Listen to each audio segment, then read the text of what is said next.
সবগুলো আমরা অগ্রাধিকার দিব। প্রথমত মাদক, চাঁদাবাজ এবং ড্রেনেজ। আমরা মনে করি এই তিনটা অগ্রাধিকার দিয়ে আমরা কাজ করবো।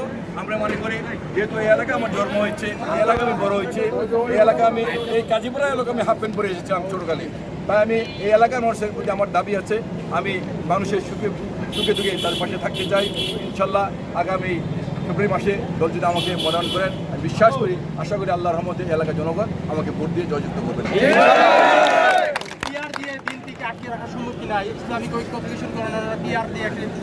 আপনারা জানেন এর আগে আমরা একসাথে আন্দোলন করেছিলাম দীর্ঘ 16 বছর আমাদের পার্টির চেয়ারম্যান তারেক রহমানের নেতৃত্বে।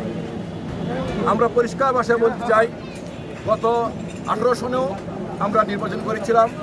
সেই নির্বাচন কি হয়েছিল আপনারা জানেন।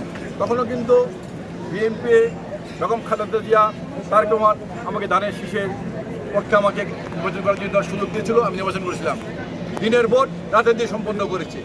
গত 16 বছর কোনো ভোটই হয়নি। নির্বাচন তফসিল ঘোষণার সাথে সাথে ঢাকা 12 আসনের 4টি থানায় 91টি মামলা দিয়েছে। এক একটি মামলার আসামি ছিল 120 থেকে 160, অর্থাৎ 10,000 লোকের বিরুদ্ধে আসামি করে মামলা দিয়েছে।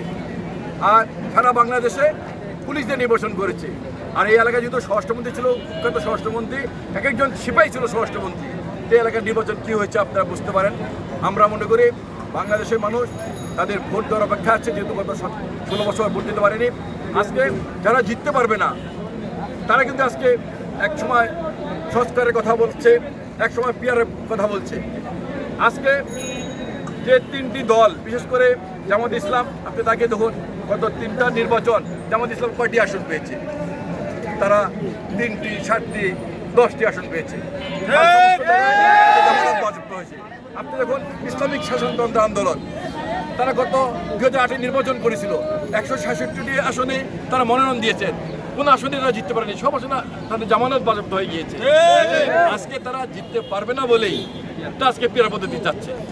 সোশ্যাল মিডিয়ায় দেখেছি এক মুরব্বী বলেছেন, আমি ভোট দেবো ট্রাম্পকে আর এমপি হবেন হিরো আলম। দেবে না। তাই আমরা মনে করি যত চক্রান্ত ষড়যন্ত্র করুক না কেন, বাংলাদেশের মানুষ ভোটের অপেক্ষা আছে। আমাদের নেতা তারেক রহমান বলেছেন বাংলা আগামী ফেব্রুয়ারি মাসে নির্বাচন হবে, সেই নির্বাচনে বাংলাদেশের মানুষ যাকেই ভোট দেবে সে সরকার গঠন করবে। আর বাংলাদেশের মানুষ যদি বিএনপিকে ভোট দেয়, বিএনপি সরকার গঠন করবে জনগণের সেবা করার জন্য, জনগণের কাজ করার জন্য, দেশের উন্নয়ন করার জন্য। ধন্যবাদ। আপনারাই আমার সাথে ছিলেন, আপনারা দেখেছেন বিভিন্ন রাস্তাঘাটে কীভাবে আমার সাথে হ্যান্ডশেক করে কথা বর্ণন করেছে। আমাকে বিভিন্ন দোকান থেকে, এলাকাবাসীর পক্ষ থেকে আমাকে ফুল দিয়েছে, আমাকে স্বাগত দিয়েছে।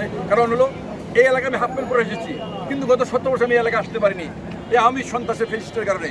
দীর্ঘ 70 বছর যেহেতু আমি এলাকায় এসেছি, আমাকে তারা ফুল দিয়ে বরণ করেছেন, কেউ দোকান থেকে দৌড় দিয়ে জড়িয়ে ধরেছেন। আমি মনে করি এই এলাকা